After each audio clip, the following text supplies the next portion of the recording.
Hello everyone, my name is George Tam and I will be debating Lorri Weaver on the topic of whether teaching with minimal use of technology can be as successful as teaching with technology. I will be taking the position that this is indeed true.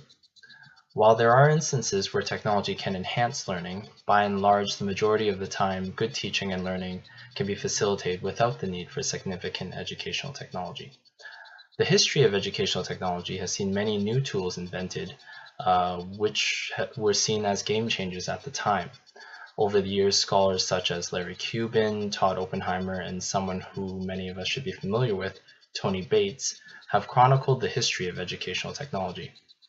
There have been many claims of the replacement of teachers or the whole dynamic of how people learn changing, but the hype rarely becomes reality, and most of the new technology does not entirely replace what has already been existing. For example, when looking at computers, a paper by Warschauer, Noble, and Stone in 2004 found that while high-performing schools do better with computers and technology, underperforming schools tend to see no such improvement. There is no technological replacement for proper teaching pedagogy. Educational technology can create an equity issue that should be addressed for the good of all students. There are also many countries that do well with minimal technology-enhanced instruction. For example, Finland has done quite well historically on the program for international student assessment PISA, even with their low technology approach. Learning in the 21st century does not necessarily mean you need to use new technology. An example from another researcher, Kentaro Toyama: what do you need to be able to use Twitter, messaging, PowerPoint, or emailing?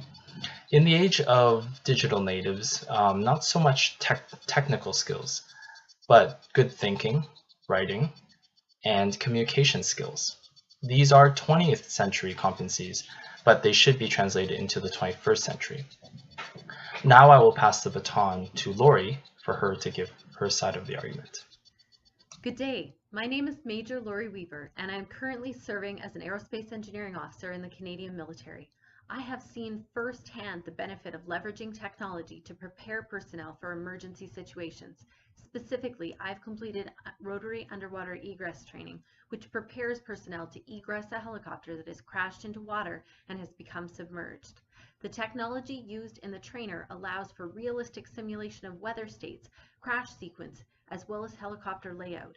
Hart 2015 stated that the lack of realism in underwater egress training was identified as a causal survivability issue by the Transportation Safety Board during their investigation of the crash of Cougar Flight 491. This realism can only be brought about by technology. Today, I will negate the statement that teaching with minimal use of technology can be as successful as teaching with technology. At its core, technology allows us to teach using methods impossible without it. Technology-rich teaching and learning environments provide new affordances in teaching, such as opportunities to enhance collaboration, as discussed by Dillenberg and Evans 2011. The opportunity to communicate more fully, model real-world situations, and assist with the visualization of data and variables, as discussed by Brown 2015. Using technology can also improve efficiency of obtaining formative feedback and completing testing, as discussed by Anton, Nassar, and Zayeb 2015, and Shapiro and Gordon 2012. Similar to the scenario I outlined above, technology in the form of simulators allows learners to train high-risk activities with great fidelity in low-risk environments. For example, Cates, Lawn, and Gallagher 2016 found that cardiologists trained on a new procedure using virtual reality, they completed the procedure on a live patient in less time with less errors than individuals trained using one-on-one training with an experienced cardiologist. Simply put, technology allows learners to learn using methods that would not be possible without it. Leveraging technology in teaching is crucial for success. So Lorri does make some important points about learning with technology in terms of simulated environments. It has definitely helped in certain fields to have such training, but I would say those are very specialized situations where you are typically working with technology. And it would be unavoidable to minimize technology use directly related to learning to operate and handle complex equipment such as helicopters. I would also argue that the use of simulation is not restricted to using technology, though. The use of role play and presenting situational problems to students is not a new concept. While we have been afforded new technology, key competencies have been transferred in the past successfully without fancy new technology. Drills and real-world simulations offer even more preparedness for involved parties, as you're not just in a simulator but performing the real act. Of course, situationally, this might not be possible, and this is where there's a caveat for technology use. For students in general, mathematics specialist Ken Jones found simulations produce higher engagement, but less actual learning takes place in a simulated environment. He showed that there's a struggle for the transfer of knowledge as students try to figure out what they were actually learning. So use of technology should be situational, and most of the time it may wind up not being a necessity. George has focused his arguments on 2 points: that good learning can happen without educational technology, and that not all teachers are leveraging educational technology properly. Although these points are true, they do not prove the statement that learning is as good without the use of technology.